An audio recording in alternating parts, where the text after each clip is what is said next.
Debbie Reber, author of the book Differently Wired, joins us now. You got some survival strategies for getting through the holidays and how to have a really good time with your kids in the process.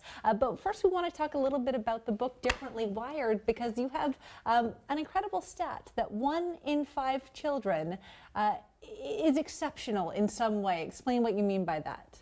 Well, I use the term differently wired to define kids who are neurologically atypical. So when you look at the kids who have ADHD or dyslexia or dysgraphia, autism, anxiety, we're really looking at 1 in 5 kids. It's an incredible statistic. So this all started with you just with a blog, right? A podcast? Yep.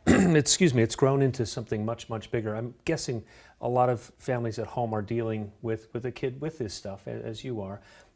As we head into the holidays, what's your best self-defense advice for families dealing with this? Well, I am a big fan of planning ahead, especially, I mean, this is great for any child, but especially for differently wired child, getting on top of the problem, because there's so many things that are up in the air this time of year, and kids really thrive on structure and routine. And when that's out the window, we want to help them plan for what's coming up so we can kind of stop problems before they come up. Okay, so you say first off, hold a family meeting. Yes, if you're gonna take anything away from this conversation, hold a family meeting.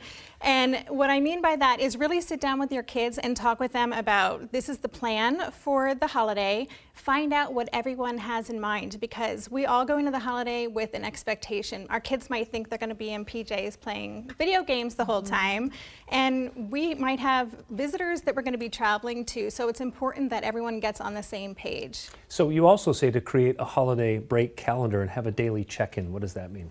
Yeah, so the calendar is really just a great visual reminder. So you want to write down all the key dates, like going to grandma's house or play date with so-and-so. Put that up on the refrigerator or somewhere where kids can see it easily.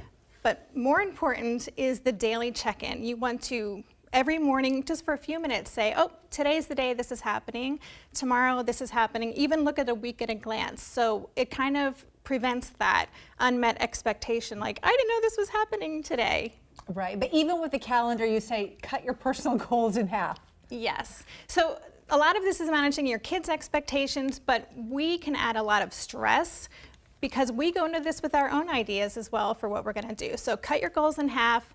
And also, I really want parents to give themselves a break. If your kids need a little extra time on screen time so that you can have a few minutes to yourself, I think that's okay. So I guess what I'm hearing is this structure gives comfort to these kids.